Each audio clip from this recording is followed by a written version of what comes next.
If you're within the length, if it's a 3-foot snake, if you're within 3 feet, you're kind of within striking distance. That's kind of the rule of thumb.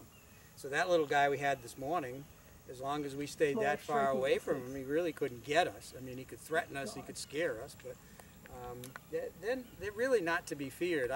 I have, you know, when I'm leading a group, it's a little bit different because I not only have to take care of myself, but I got to take care of you.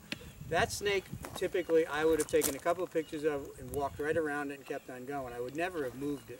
But because there's enough of you and he could go in any direction, I mean, I'm not as fast as I used to be, and if he, you know, I might think he's going to go left and he'll end up going right, and then he's in the middle of you folks. That I don't want. So today I just picked him up and flicked him in the water, and it didn't hurt him, by the way. He's going to remember that, though. This little canal is about 3 feet deep, so I'm not going to walk across. But look at those yellow flowers in there. What do they remind you of? Butterflies. Butterflies, yep. They look just like butterflies. What do they look like to you, Bob? Green. Oh, look at this guy. Oh yeah, big turkey buzzers. Look at that. They remind you anything? Herb, the flowers? Can you see the yellow flowers in the bush there? Buttercups? Yeah, yeah. Buttercups. And what did you do with buttercups when you were a kid? See if you like butter or not. You put it under your chin, remember that? Yeah. You didn't do that? You didn't put buttercups under your chin to see if you like butter? No. No? I did all that stuff. Are you guys from here? Yeah, I don't have a yellow. I don't have a yellow one here to show you. I don't wonder if It was it'll work. 39 this morning at our place. Let's see. If I put this under my chin, oh, I got a beard. Look it under her chin. Bob, look it under her chin. You see white under there? Yeah. Yeah. So if this was a yellow flower, that would be yellow under her chin. That means she likes butter. Now why does it reflect like that, I wonder? Well, just because it can. Because it can. I like that. That's a good reason. Yeah, listen, everybody. Really quiet. Really, really quiet. Listen. We got everybody? Nobody's been eaten yet. No. Listen.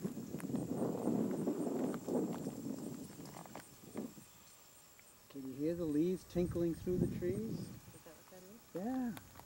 The leaves falling down through the trees. What do you do with the logs, the trees you take down? When the logs come down, today in this day and age, it would just lay here to decay. That's all. Yeah. In the old days, of course, that would have been used for lumber.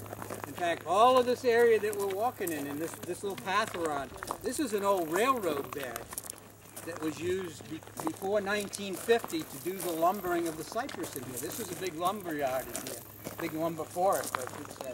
I don't see any of the nubbies, really. I thought the big cypress had those The little... knees. Yeah. Yeah, well, there's some down in there, but they've been hit by the mower a few times. Not all cypress have a lot of knees or nubbies.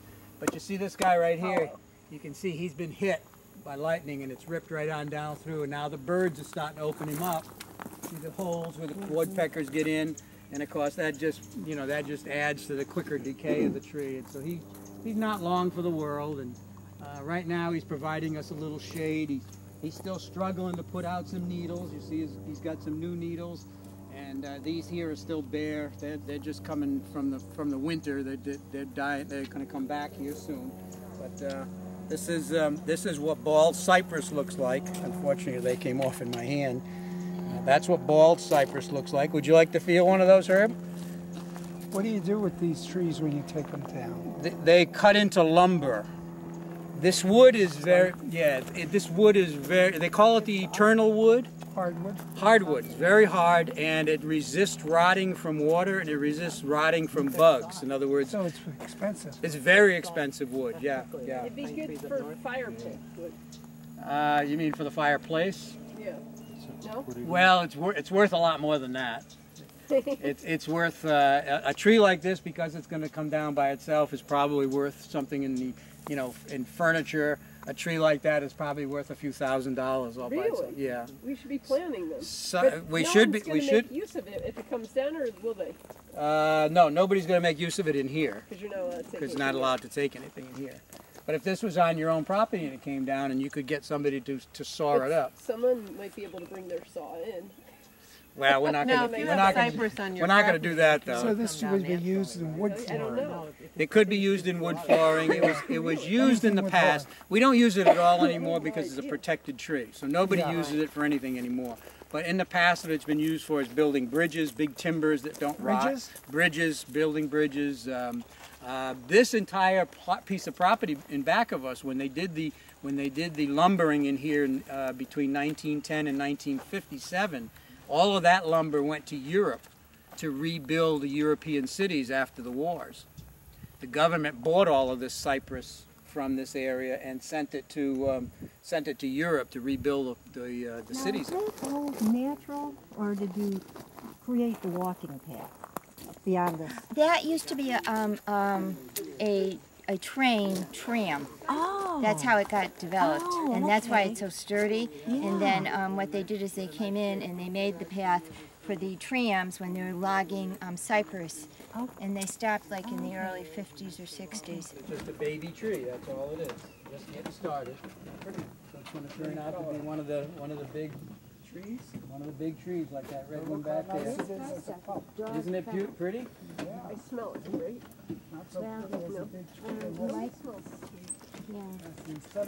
This is probably the highway.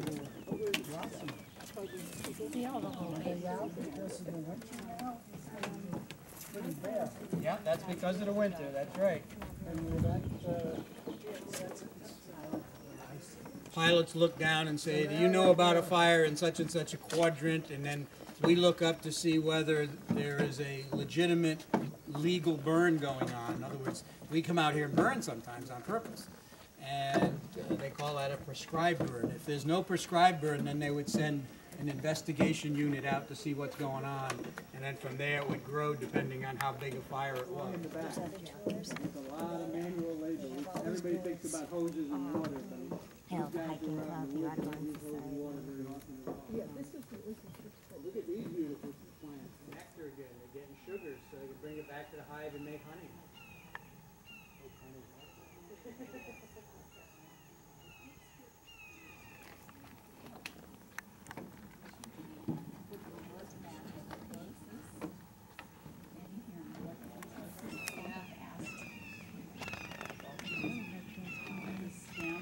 Rubber down here. These are asters. These are bees? These are honeybees. And what do they do with their honey? They put it in a hive someplace.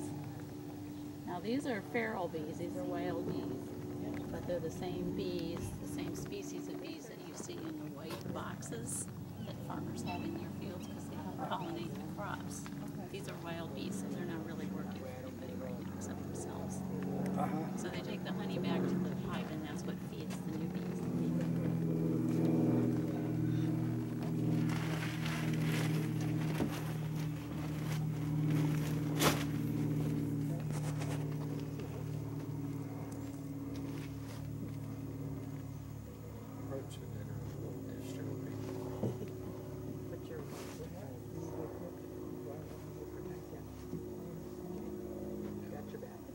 How you doing? Good. Feels good to sit? Yes. All right.